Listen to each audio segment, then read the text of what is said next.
Welcome to the Leaderish Podcast, leadership lessons straight up, with your hosts, Dr. Jenn and Regina. Hey, Jen. How's it going? Hey, Regina. It is great. How are you? I'm good. What was the like long pause for? So I looked at my screen and it said the thing about we're recording, and I had to click OK first because we're out of practice. There was like so much confusion. That was nuts. Oh goodness. I loved it. That was great. And it's been so long since we've recorded. So it's like everything's new again, right? It's all new and we're out of practice. So give us a little grace. And what you can't see is that for some reason, my camera is flashing all strobe lighty. It's not bothering me, but it's definitely bothering Regina. So if it sounds like she's seizing during this, I may have to stop and call 911. It's kind of like the episode where Walter unplugged the internet and it's like gone. Everything just stopped. Exactly. Oh, that happens. Jen will call 911. We recorded this in the past. Do not call 911. Yeah, it really is playing really or like flashing. I look like I am at a club. And I was trying to be clever and play club music so the people would feel like it, the people. The two people that listen to us. Yeah. Exactly. So like what's been going on? So much. When's the last time November? I don't know. Maybe October. Maybe. We haven't recorded. We haven't posted anything. It was a long, hellacious season for me. Yeah. And you, actually. Yeah. We had lots of great, good changes happen at work. Yes. We have dove in. Is that correct grammar? We dove in. We have divin. We have divin. We have divin. in.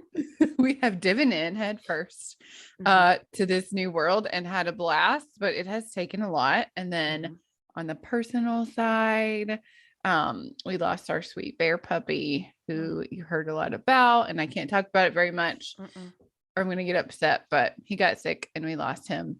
And so we lost 2 dogs within 6 months, which for those of you that have been listening for a while, we talked to Lynn, who talked about leading through depression. And I will never forget hearing her say that she lost 2 dogs in a year. And I remember thinking how horrible and terrible that was. And that you couldn't even imagine what that would be like. Yes. And now here I am. We have lost both of our golden retrievers in 6 months and it's been terrible. But we did talk about earlier as well that after Bella passed a few months later, we decided to get a second puppy, who very strangely, we ended up picking up. It had already been planned the week after Bear passed. And we, she's Bear's niece. And so she has so much of him in her. And we had no idea how much we would need her. And it's just amazing how things work out sometimes. So little Dolly. And she is currently, she's so sweet and so cute and so puppy. She's currently eating a notebook at the moment while we're doing this podcast. Wonderful. Dolly. Well, she's also very smart because she knows she can get away with it right now. Watch this though. Dolly, leave it. Did she? She did. She's right here. Good girl. Stop. Good girl. Oh my gosh. Walter doesn't do that. And he was professionally trained at boot camp. I can show you. It takes 2 minutes for them to figure it out. And then you have treats in both hands. And I just said that word and she's back. But you have treats in both hands and you kind of teach them and then you remove the treat. And then they just start to understand that they get a treat when you say leave it and they run to you. It's amazing. Yes. Walter does have some good points though, because Walter's amazing. He's a great dog. So I have a fear of dogs on the steps when I'm walking down steps. Up is fine. Don't care. I am so afraid of dogs pushing me down the steps. And we have hardwood Interesting. steps, walk on the steps a lot in socks. It's a thing. My friend Melissa, our friend Melissa, also has Yes. the same fear. So she understands me. You don't. And so what we have done, or what I have done, is I've trained Walter that he is not allowed to go down the steps until I get to the third step from the bottom. He knows, even though he can't see me, he knows when I get to the third step and comes running. Well, today I came Oh, down, and he's been kind of sneaking down a little sooner, and he'll be maybe a few steps behind me instead of almost the whole staircase. So today we went upstairs and I told him to sit and stay. And then I got to the very bottom. I was like, okay, Walter, here. And he just looked at me over the balcony like, no. And I was like, you were obstinate. Come on, Walter, here. And he just kept looking at me and looking at me. He refused to come. He was so mad that I made him sit and stay. And I think he was probably like, I know the rules. that And is amazing. you are not cool, Mom. So They yeah. are so much smarter than we give them credit for about Oh, our routines and habits. so much smarter. Dolly, Ugh. no. And now every podcast is going to be lots of Dolly knows. So Yes. y'all just get used to that. I think she thinks that's her name right now is Dolly. Dolly No. no.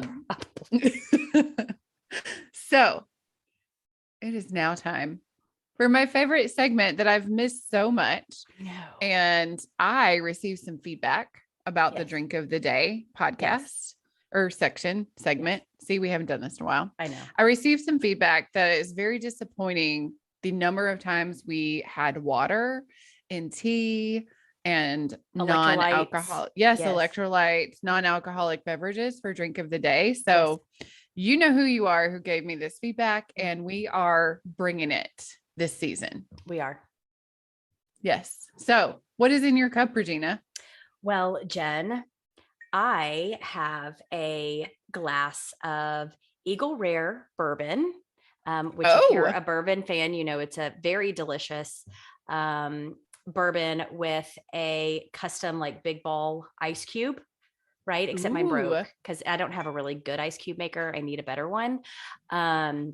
It is absolutely delightful. And this bottle is super special to me because a woman that I had the pleasure of working with for about 6 months in what we call a protege opportunity, she gave me this bottle as a thank you.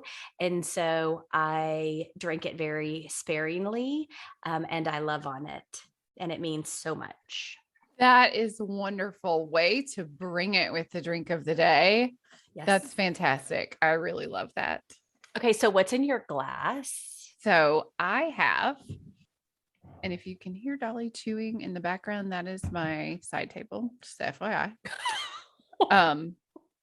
I have a large can of a local brewery, Bearded Iris, and it is home style, which is a double IPA. Yes. So I am maybe going to be tipsy. You may be tipsy. By the end of I'm this. drinking straight bourbon. So this is going to be a really interesting episode. You win. Me and my IPA can go. I don't know about that. I have learned, Jen, I can drink some bourbon. I can drink bourbon. Wow. And I can drink more bourbon and just kind of be normal-ish than I can drink beer or wine. Oh. Can you hear me pouring my IPA? Yes, it sounds delicious. It's really good. It's in Germantown. It's right by us. It's very, very delicious. It's our favorite local beer, but like you can have one. Yeah. Well, I get that. I also don't like an IPA, so you can keep your IPA, but I will try something else at Bearded Iris. Deal. Okay. So here we are. We have some interesting content to discuss with you today. Regina has found it. Yes. And we both thought it would be great. And she's done the research. So I am just here to hear the research and ask the provocative questions.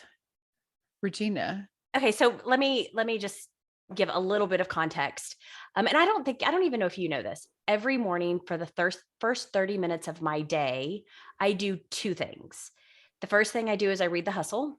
And The Hustle is like a tech, smallish business. Sometimes they highlight some big business newsletters. So I read that. There's always fun stuff. I send stuff out when I find cool stuff on it. Actually, I'm I'm engaged every morning in that. It comes at 6 a.m. my time. The second thing I do for the first 30 minutes of my day is I receive a newsletter from HBR, Harvard Business Review. Love their content. Yep. And I try to read one thing. So, and I receive probably 2 or 3 different emails from them on a daily basis, but I'll just pull up one of the recent ones and either read the kind of a short form newsletter content, or I'll look through their digest for the day where they put 4 to 5 different articles that might be interesting. And today's hit me, or maybe it was yesterday. I think it was yesterday that I read this one, and I immediately sent it to you because I thought we need to talk about this. And so the article is titled How to Become Your Own Career Coach. Again, Harvard Business Review, brand new. January 13th was the published date of this article.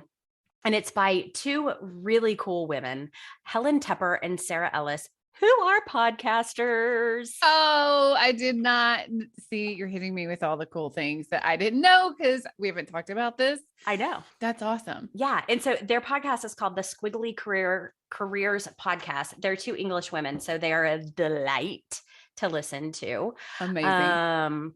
And then they have a TED Talk that is absolutely lovely as well, that's entitled The Best Career Path Isn't Always a Straight Line. They recorded that last year.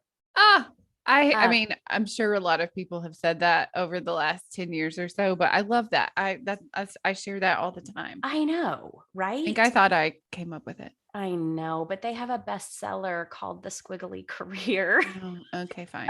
Dolly, no. Dolly, leave it. So they win that one. They coined it. It's fair. Yeah, that's right. They get to take that one.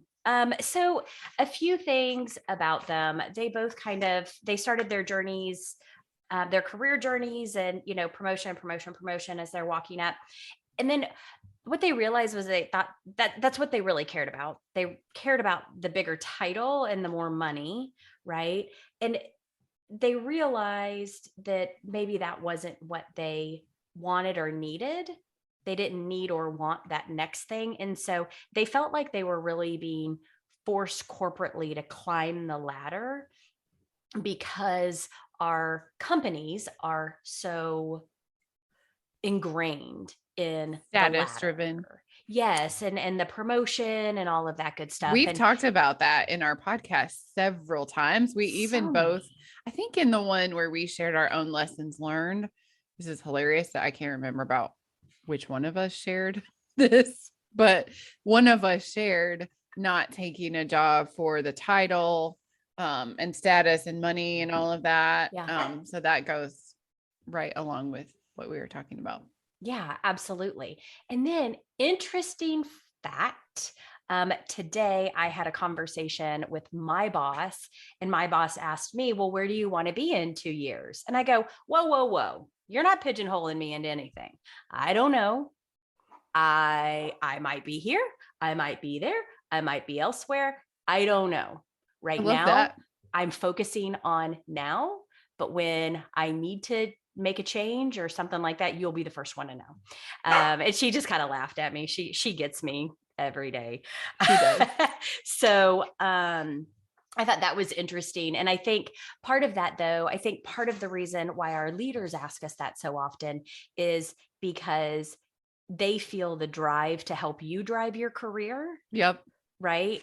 And so that's kind of why I wanted to talk about this. And so the article, that was the context, but here's the article. The article is How to Become Your Own Career Coach.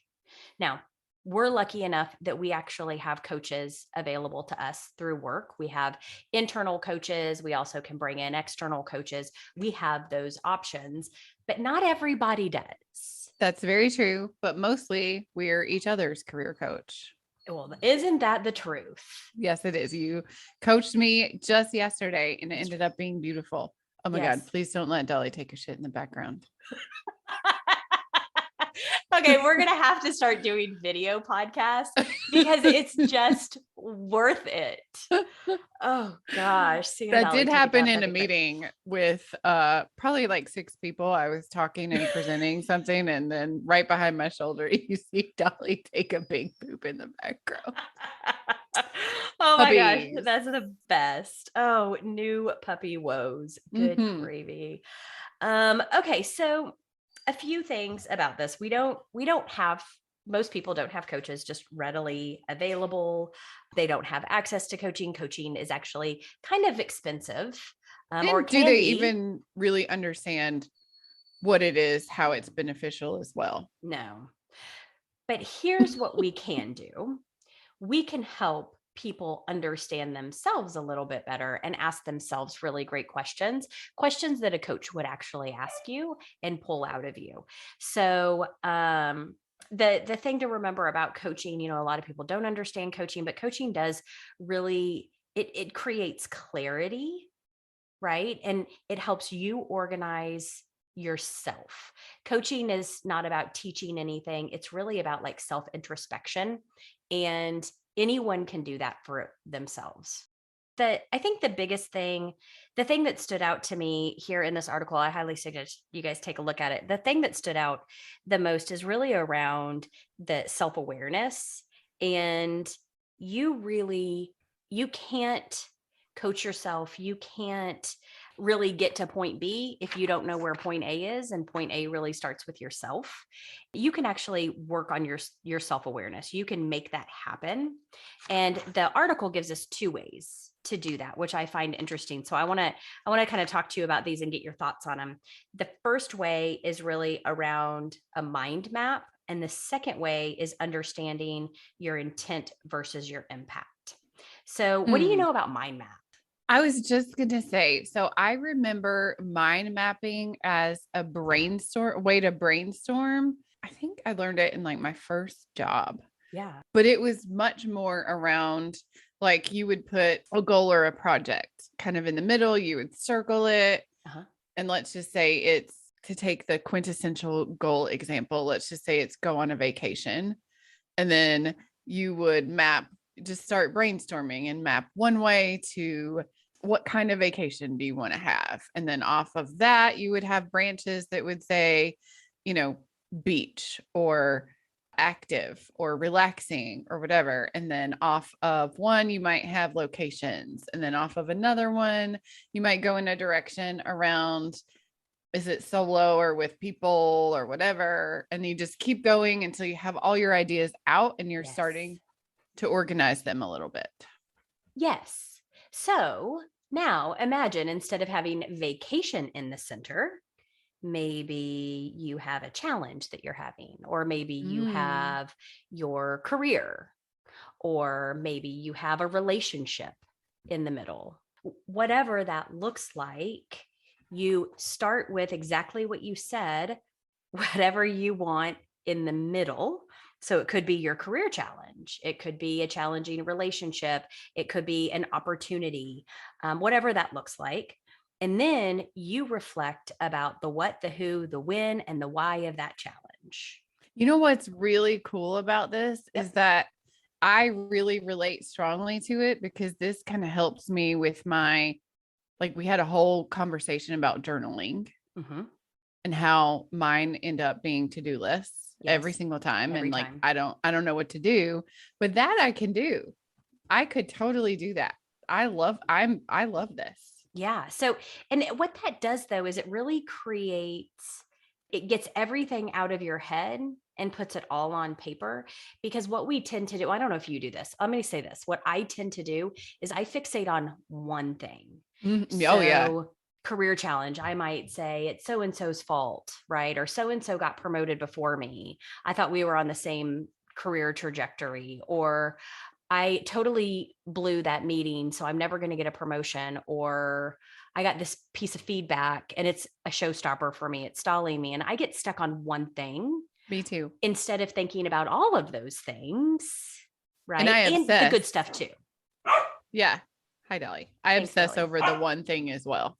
Right.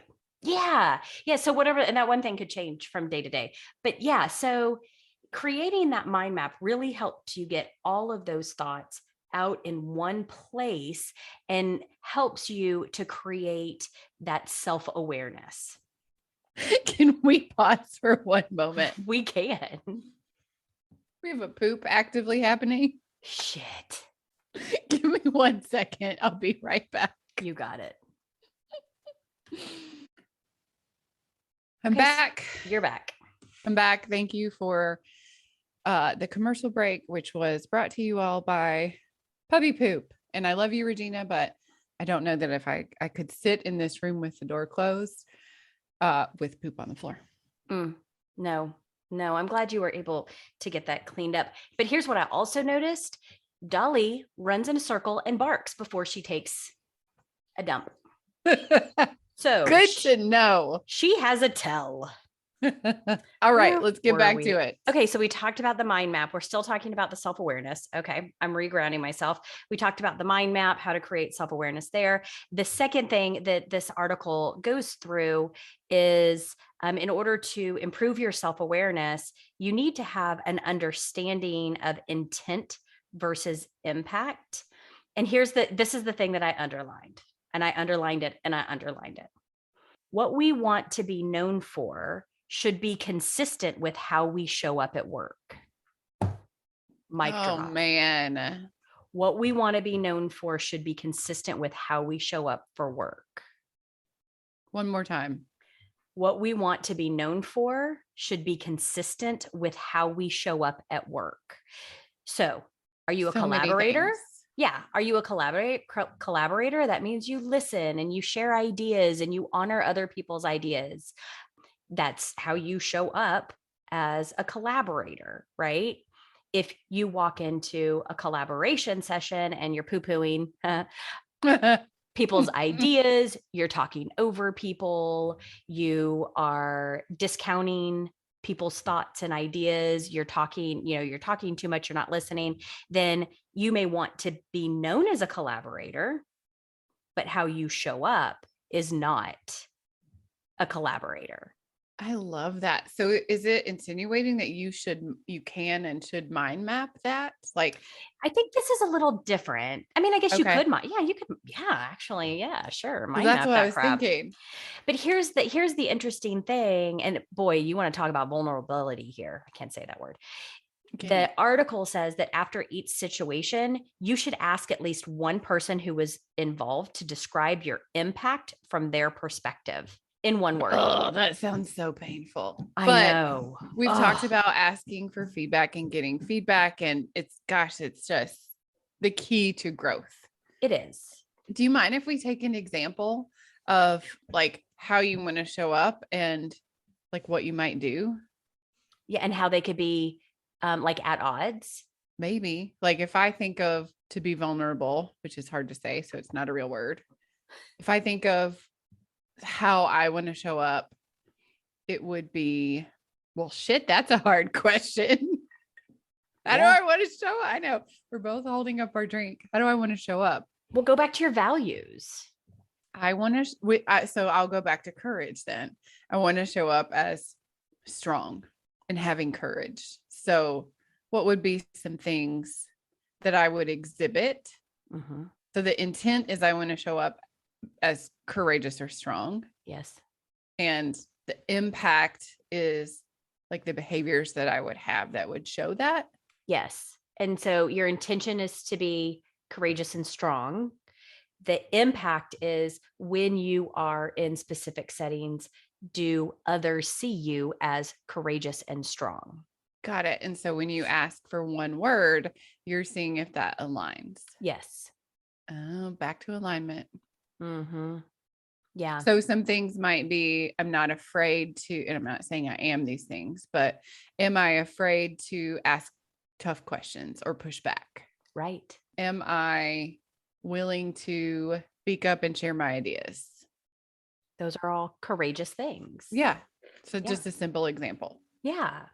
Yeah. And so then the question I think becomes that you ask somebody is when you finish that meeting where you thought that you brought all your courage, and you ask them for their perspective of your impact in one word, you're looking for alignment there. Like if they were like, well, you were quiet. Yep. Or somebody pushed back on you and you retreated, or you shut Yeah. down, or something like that. Yes. Actually, something Yeah. I am working on. All of those things. Yes, me too. So really understanding, what do you intend? Like, what is your intention? And then what is the impact? I've had to have many conversations with people where the impact did not align with my intention, where I've had to go back and say, I'm really sorry. My intention was this. Like I messed up. And let's use the collaboration thing. I'm a really direct person. And so a lot of times that directness actually stifles collaboration. It gets in the way of that. And there have been many times in my career where I've had to go back and say, hey, I am trying. I want to be known as a collaborative person. That is my intention, is to collaborate. But I feel like maybe I was a little too direct and I shut down the conversation there. That's very interesting, because your intent is, I'm engaging, I'm collaborating, I'm sharing my feedback, my opinion. I want you to do the same. That's collaboration. Yes. But someone else might perceive it as, well, you didn't let me get a word in because you were collaborating all over me. Yeah. That's That's disgusting. Sorry. I didn't mean it that way. Oh, you collaborated all over me. Wow. All right. So, okay. So that's how you kind of create that self-awareness. Once you have self-awareness, you can start asking yourself questions. Okay. A few things you and I know this, but I'm going to go through it. I'm going to go through it. You need to ask yourself open questions. The example that they give, do I enjoy my job? Hey, Jen, is that open or closed? That is a yes, no question. So it's very closed. Yes. Yes. So you can change that and say, what do I enjoy about my job? Oh, now it's open. You can't respond with a yes or a no. Ownership. So here's the next thing. Instead of pointing fingers and saying, Jen got a promotion before I did, or Jen got this big project and I didn't, instead say, how can I get similar projects? How can I accelerate my progression? So instead of comparison, oh, it's the devil. Instead of comparing, instead think about yourself. When we talk about that, we've talked about boundaries so many times, right? Yep. You can only control yourself. You can't control Jen's career path. You can't control what projects Jen gets. What you can do is you can control how you're talking to your leader about the projects that you want, or how you're having discussions around your career progression and the development that you need to get there. Yeah. And what I love is, I don't know that I actually realized this before, but an open-ended question takes it from like sort of an external locus of control to very much an internal, what can I do? Mm-hmm. Especially if it's an I question, like, do I enjoy? What can I do instead? That's Which is actually very empowering. Yeah. I love that. Yeah. I mean, we can all control ourselves. That's what we can control in this world. So really make it, and that's the whole point of coaching yourself, is not to help someone else get better. It's to help you get better. So asking yourself those questions, using that mind map, right? Or just taking notes, journaling. Of course, we've talked about that. And then there's a few other things, but the other thing that I thought about was just to ask yourself one question at a time and really reflect on it. Like you and me, we both spin, right? We both do this. We kind of focus on something and we spin on it. So if you are spinning, ask yourself one question and answer it. Then you can ask yourself another question, or even explore deeper even after you answer that, and keep asking yourself why. I love the 5 whys from project management. So good. Like if you keep, eventually you're going to get to the root cause, whether it is a production issue or whether it is personally something, you're going to get to the root of it, which is incredible. And I actually still, I know the article may not have intended this, but I actually still love the mind mapping idea for all of this. I do like too. If you have a question, you could totally put that in the center of a page in a journal and like mind map all over the place. Yeah. Oh, absolutely. Yeah. Tying mind mapping back to all of this is excellent. They have 5 questions that you can ask yourself to get started. So I thought these aren't mine. These are from the article, but I wanted to share them with you guys. So the first one what gives me the most energy at work? Oh, that's such a good question. Mhm. That sounds so easy to ask yourself, but we don't think about that, especially if you go back to I'm looking for a promotion, I want status, I want to climb the ladder. You Right. don't care what you enjoy. You're focused on the goal, which isn't terrible, but Yeah. is it the right goal? And if you if you ask yourself what gives you energy at work, it may be like this tiny piece of your role over here that you don't really think about the ability to expand that Hmm. and find fulfillment, but you can. Right. Yeah. And that's that whole squiggly line thing, right? Mm-hmm. Like you don't have to climb a ladder. The second question is, when do I let my self-belief hold me back? Ooh. That brings in positive intelligence, Mm-hmm. positiveintelligence.com, the saboteurs assessment that we It both did. also, oh yeah, it also reminds me of Sarah Kubica and the limiting beliefs. That's such a part Yes. of the coaching philosophy. Like that kind of is a limiting belief. Yeah. Yeah. Well, I mean, when do I let my self-belief hold me back? Yeah. That's exactly what Sarah was talking about. So if you don't Yep. understand what we're saying, go listen to Sarah a couple episodes back. The third one, how can I increase the frequency of the feedback that I get? Meh. And I mean, I gotta say, I think that's easy. You It is. ask. Mm-hmm. You ask for it and you keep asking for it. Even if you get crap responses at first, you keep asking the same people over and over again, because You're then going to train them. you're going to train them to Mm-hmm. always be looking, or you tell them before the meeting or what have you that you want the feedback. In fact, a coworker did this to me not too long ago, and she just sent me a message and she asked if it would be okay if I offered some feedback during the meeting. And I said yes. And actually, I gave some awesome feedback because Of I course you did. switched my brain. I wouldn't have, Mm. because I wasn't looking for it. I switched my brain to look for exactly what she asked for. So I knew exactly what she wanted to work on, and I was able to give her that specific feedback because she asked before the meeting. That's such intention. All going back to you shifted your intention That's and right. you were able to have a different frame of reference and perspective. Yeah. And this is one that, Regina, I think I need your help on, and other people listening may as well, because it's the vulnerability piece, like asking for feedback. I still have, like, I've been in my career a long time. I've gotten lots of feedback in my career, and I still don't want to ask for feedback. Yeah. I still have this, like, ooh, like response. Yeah. And like, you and I were talking about something the other day where, oh, you did a big presentation Yeah. and you knocked it out of the park. You did a wonderful job. But your first thought when I asked you how it went was, well, I need to go back and watch the video because I'm not sure how I handled some of the follow up questions and I want to see how I did. And my gut reaction was, ooh, if I do a big presentation, like I don't ever want to see it again. There's I don't no want to think way. about it again. Like, no way. You'd have to strap me down and put the camera in front of my face. So it's very interesting. You are already very good at this, but it does not come natural to many, many, many people, myself included. It's interesting that you bring up that situation, because what I also did, and I didn't realize this, so thank you for helping me see this, because what I also did is before the big presentation that was live, I got some of my peers together and even my boss and my boss's boss. I got vulnerable, right?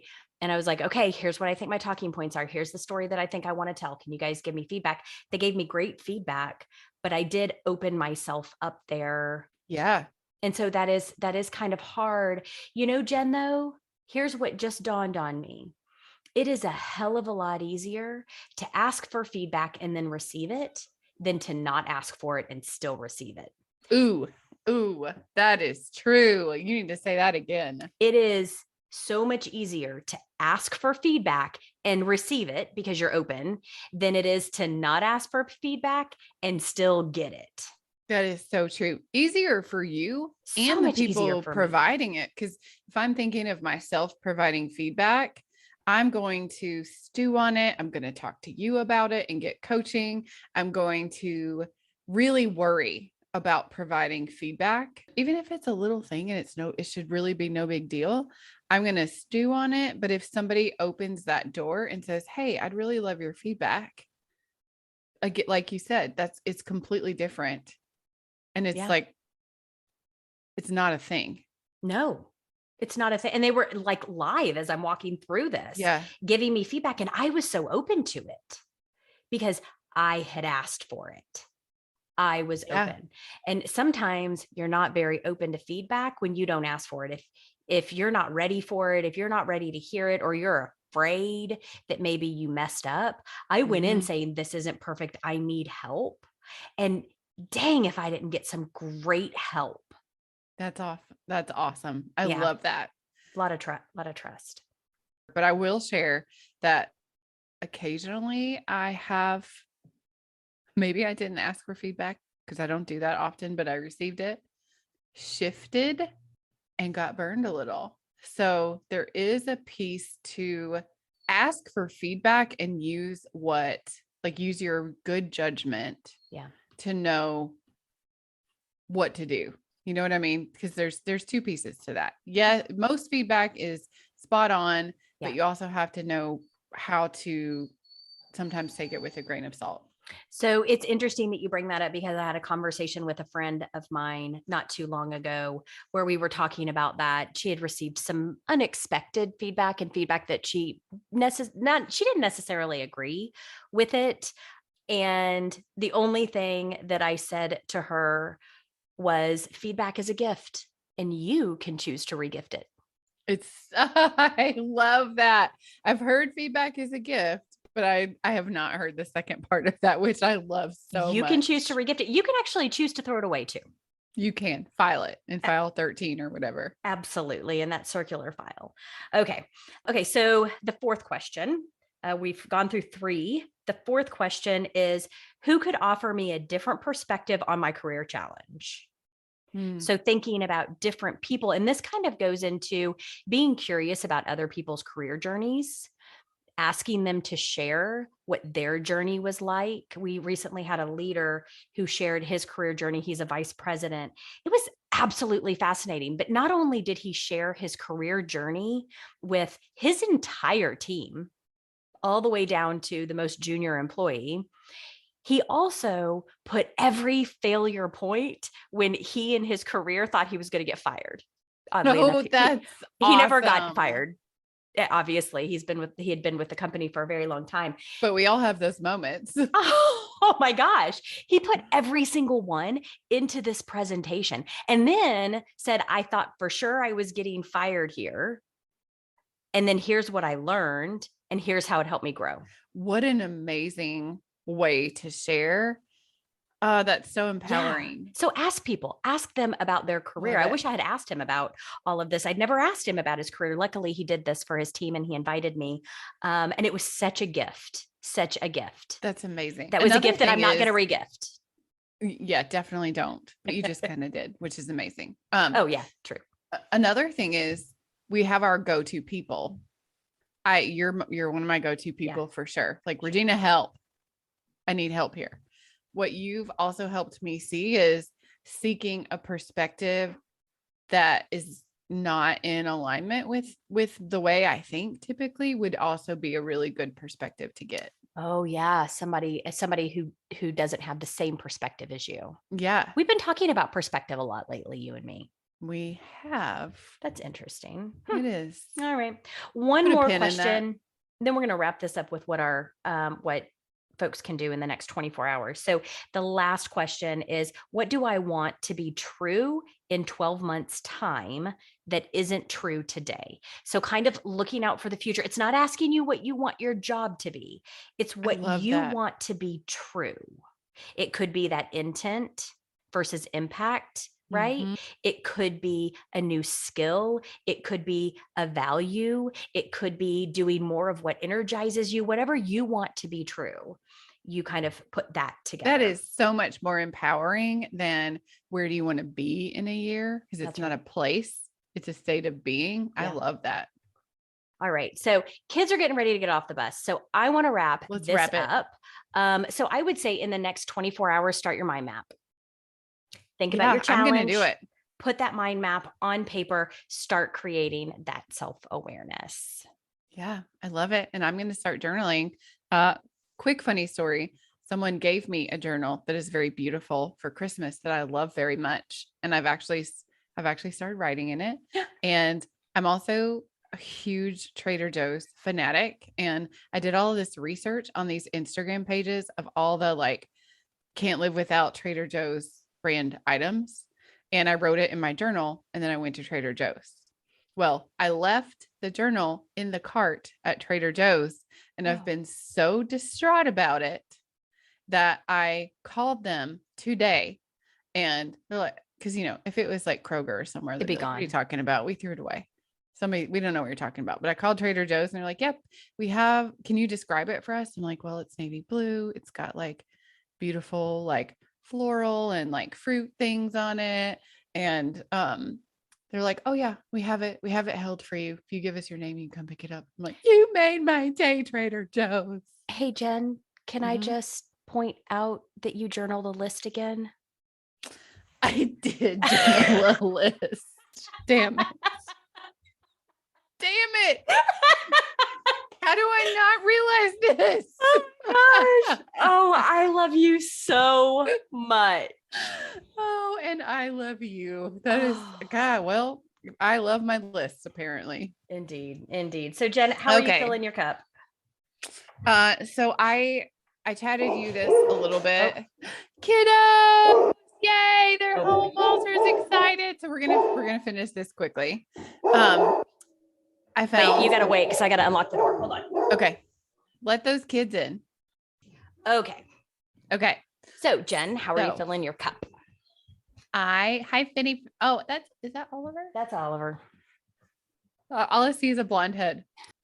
So I am filling my cup. Tom knows this about me. You know this about me. I really dislike poetry, but I stumbled across something on stupid social media, of course, on Instagram that like stopped me in my tracks. And it's a poet. I'm like, really? Did I get taken by poetry? And I have discovered this woman. I have researched her. I've now bought a book. She's coming to Nashville in the summer. I don't know what the hell you do at a live poetry show, but I am excited about it. I think we should go. This one stopped me in my tracks. It says, I am not a victim of my life. What I went through pulled a warrior out of me, and it is my greatest honor to be her. And the poet's name is Ruby Carr. And unbelievable. Isn't that incredible? Yes. So I started researching her and she's really fascinating. And so I've just gone down this like path of researching her, and apparently a lot of other people know about her and I didn't. So I'm kind of behind the curve on it, but it's amazing. So that's what I'm doing, is just kind of diving down this rabbit hole. So what about you? What are you doing to fill your cup? What am I doing to fill my cup, Jen? I mean, usually I'm prepared with something good and healthy. I mean, all I have right now is I'm drinking bourbon. So it's Friday afternoon and that's perfectly fine. And your kiddos just got home and you're going to go hang with them. And Isn't that enough? I think it is. Yeah, I think that's enough. It doesn't always have to be something magical. Right. Like discovering an unknown poet. Well, they are magical. I mean, that's kind of magical. You kind of take the cake today. I'm just saying. And you did send me that. You sent me the picture with that in there. I was reading it as you were reading it. I was looking at the picture, and it is just absolutely beautiful. And I think she's going to be here in Nashville. Yes. And so maybe we'll get a group of girls together. I think we should. And check out. And I love the magical theme this afternoon. So for your weekend, you should enjoy this magical life you've created. Oh, Jen, thanks. I love it. I will. So you want to tell them all how to contact us? I would love to. And I would also like to brag that I have almost finished my tall boy homestyle. I've pretty much finished my bourbon. Very, very good. Go us. So how to contact us. You can find us on Instagram and Facebook at Leaderish Podcast. And I'll be honest, we're much more active on Insta than Facebook. You can find our link tree with lots of links to stories we've shared. We'll link the HBR article there as well. You can sign up for our newsletter that we haven't sent yet, which would be lovely. And once we get enough people signed up, we will create a newsletter. We will. Yes. Or I mean, I think we have 2 people signed up. So four. We have 4 people signed up. So if like, let's do this. If we get to 20 people sign up for our newsletter, we promise to send out a newsletter. We'll send you something amazing that makes you laugh and smile. Indeed. And fills your heart. Yes. You can also email us at leaderishpodcast@gmail.com. And we still would really love your reviews on Apple Podcast. We are getting back to it, and this is really, really fun for us. And our goal is still someday to be on New and Noteworthy. What we've discovered is you don't have to be new to be on New and Noteworthy, because you can also be noteworthy. So help us be noteworthy. It should be new or noteworthy. Agree. All right. So cheers to getting back to it. This is like a highlight for me, especially doing this with you. I feel so disconnected with you the past, couple months, because we've been so busy, but this, I love it. Cheers, my friend. Cheers, my friend.